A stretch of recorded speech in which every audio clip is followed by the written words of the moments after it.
Good morning, everyone. This is the first paper of NET JRF in management, and actually, first paper is common for all the aspirants. The average of 4 term is 20. Average of 4 term is equal to 20. Fine. And the first term is 1/3 of the remaining 3 terms. Let's see how to solve this question. Average of 4 term is 20. ये average है. Suppose कर लेते हैं कि x Y Z W ये 4 term हैं और इनका एवरेज इज इक्वल टू 20. इनका एवरेज 20 है तो इनके अपॉन में 4 कर देंगे तभी तो ये एवरेज पता चलेगा कि ये एवरेज है, क्योंकि हमें अगर टोटल वैल्यू फाइंड आउट करनी है तो अपॉन में 4 करेंगे. तो जब इसमें क्रॉस मल्टीप्लिकेशन होगा 20/1, तो इसमें जब क्रॉस मल्टीप्लिकेशन होगा तो एक्स वाई जेड डब्ल्यू की टोटल वैल्यू आ जाएगी जो कि 80 होगी. देखिए, hence the total sum of 4 term. कोई भी 4 टर्म है, हम इसे एक्स वाई जेड डब्ल्यू भी मान सकते हैं, ए बी सी डी भी मान सकते हैं, या फिर A1 A2 A3 A4 भी मान सकते हैं. कुछ भी मान लेते हैं अपने कन्वीनियंस के अकॉर्डिंग. तो इसका जो एवरेज है वो 20 आया है. तो अब क्योंकि 4 टर्म हैं तो अपॉन में 4 तभी तो एवरेज निकलेगा. टोटल वैल्यू अपॉन में 4, तो टोटल वैल्यू तो हमें पता नहीं है इसकी कि A1 A2 A3 A4 इसकी टोटल वैल्यू तो हमें पता नहीं है. तो हम अपॉन में 4 कर लेंगे तो हमें टोटल वैल्यू पता चल जाएगी, क्योंकि ये एवरेज दिया हुआ 4 टर्म का एवरेज 20 है. तो अपॉन में 4 तो मतलब कि ये हम एवरेज निकाल लेंगे. फाइन. तो टोटल वैल्यू तो हमें पता नहीं है, तो क्रॉस मल्टीप्लिकेशन करेंगे 80 आ जाएगा. अब आगे क्वेश्चन कहता है कि the first term is 1/3 of the sum of the remaining 3 term. तो first term is equal to 1/3 है बी सी डी का. तो ये जो है ए, जब क्रॉस मल्टीप्लिकेशन होगा तो ए 3 इधर चला जाएगा, cross multiply 3A is equal to B C D. अब क्या पूछ रहा है, what is the value of first term. First term की वैल्यू पूछ रहा है. तो जैसा कि हमें पता चल गया कि सम 80 है, तो 4A is equal to 80, A is equal to 20. तो हमने ये सॉल्व कर लिया. हमें पता चल गया कि ये चारों टर्म, चाहे हम इनको A1 A2 A3 A4 मान लें, तो एज्यूम कर लेते हैं कि सारे ये टर्म्स 4A ही हैं. 4A इज इक्वल टू 80, क्योंकि टोटल वैल्यू इसकी 80 निकल कर आई है. अब इसकी A की वैल्यू फाइंड आउट कर लेंगे, तो जब डिवाइड में ही जाएगा तो 20 आंसर आएगा. A is equal to 20. Next question देख लेते हैं.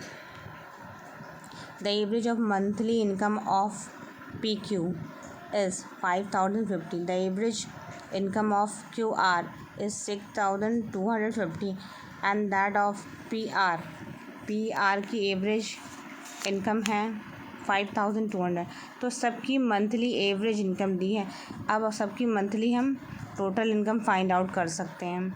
Will be monthly income. तो अब क्या पूछ रहा है, what will be monthly income of P की मंथली इनकम पूछ रहा है. तो हम फाइंड आउट कर लेते हैं कैसे निकलेगा ये क्वेश्चन. PQ/2.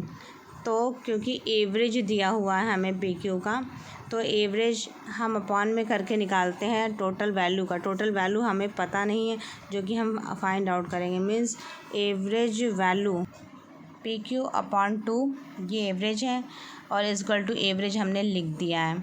तो एवरेज हमने लिखा 5050 रुपीज़. ये आपकी मंथली इनकम का एवरेज है. ये मंथली इनकम, वो भी PQ का. तो हम 2 से जब क्रॉस मल्टीप्लिकेशन करेंगे आपस में इनका, तो ये टोटल वैल्यू आ जाएगी. Total PQ is equal to PQ की monthly income 1,100,000 rupees. Average monthly income of QR, average monthly income है आपकी 6,250 रुपीज़. तो QR का 12,500 है। ये 12,500 average monthly income of PR की एवरेज मंथली इनकम आपकी ये है 5200 रुपीज़। PR अपॉन में 2 मतलब कि ये एवरेज हम निकाल रहे हैं। एवरेज कितना दिया हुआ है 5200, तो PR अपॉन 2।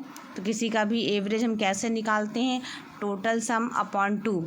अगर 2 संख्याएं हैं तो नीचे 2 आएगा, एवरेज निकाल लें। 3 संख्याएं तो 3 आएगा।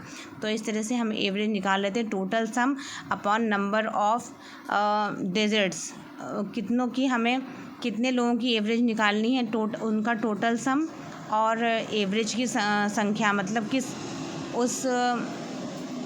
किस चीज़ का एवरेज निकालना, कितनी संख्याओं का एवरेज निकालना है, उसको अपॉन में लिखते हैं। तो अब टोटल जो एवरेज दिया हुआ है, जब उसमें 2 का या 3 का जो भी संख्याएं अवेलेबल हैं उनका टोटल सम निकालना है, तो उसमें क्रॉस मल्टीप्लिकेशन हो जाएगा। PR is equal to 10,400।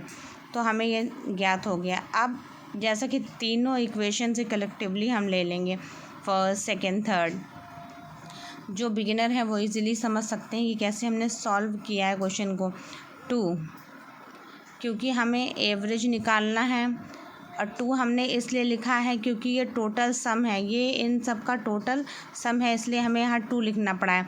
जब हम एवरेज निकालेंगे तो सबके अपॉन में 2 हो जाएगा, तो एवरेज ये निकल आएगा। तो हमने सबको ऐड ऑन कर लिया और यहाँ पर 2 लिख लिया है, क्योंकि ये PQR जस्ट डबल है, और जब हम एवरेज निकालेंगे तो इन सब का ऐड ऑन करने पर अपॉन में 2 हो जाएगा, तो ये एवरेज हमें फाइंड आउट हो जाएगा। 2 PQR, ये देख लेते हैं, इसको पूरा ऐड ऑन कर सकते हैं, या फिर हम ऐसा कर सकते हैं कि QR की वैल्यू लिख लें। QR की वैल्यू है 12,500 फाइन, या तो इसको ऐड ऑन करके अपॉन में 2 कर लेते हैं। 10,100, 12,500, तो ऐड ऑन कर लेते हैं शॉर्टकट में। 12, 400, 500, 9, 10, 10 का 1 कैरी, 3 हो जाएगा। 3, 1, 2, 3, तो 33,000 आ जा रहा आंसर आपका। अब इसका एवरेज, इन तीनों का एवरेज 165 ये आ जा रहा, 16500 फाइन।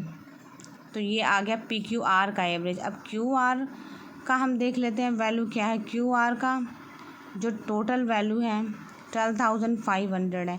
P की वैल्यू हमें फाइंड आउट करनी है, तो हमें PQR की वैल्यू पता चल गई 16,500।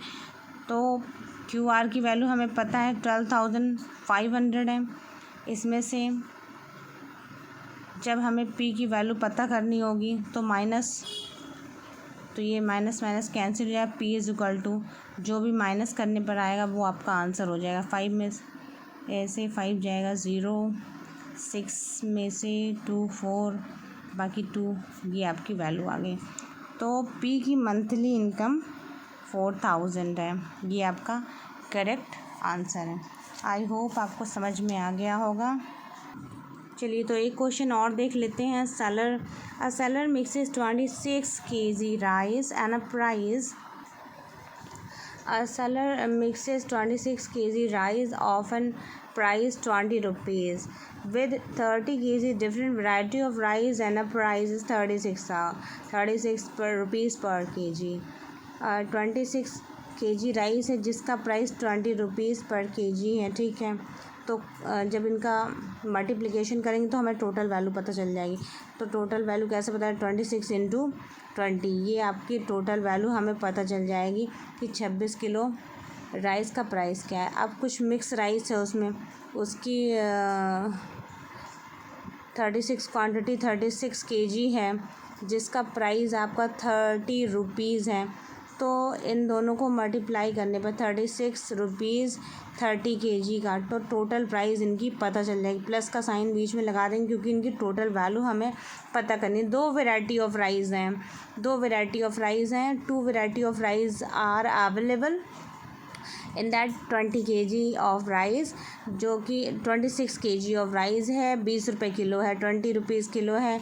और 30 kg ऑफ राइस है जिसका प्राइस 36 रुपीज़ पर kg है, 36 रुपीज़ पर kg। Total value add on करने पर आ जाएगी 520 1080, तो टोटल आ गया 1600 रुपये।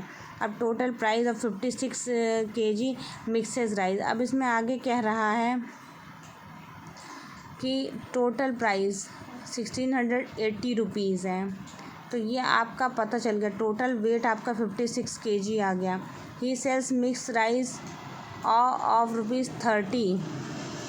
अब वो मिक्स राइस को जो है बेचता है कितने रुपए में? 30 रुपये में। मिक्स राइस को 30 रुपये पर kg के हिसाब से बेचता है। Total price of the mixing rice is 1680 rupees. तो हमें फाइंड आउट हो गया।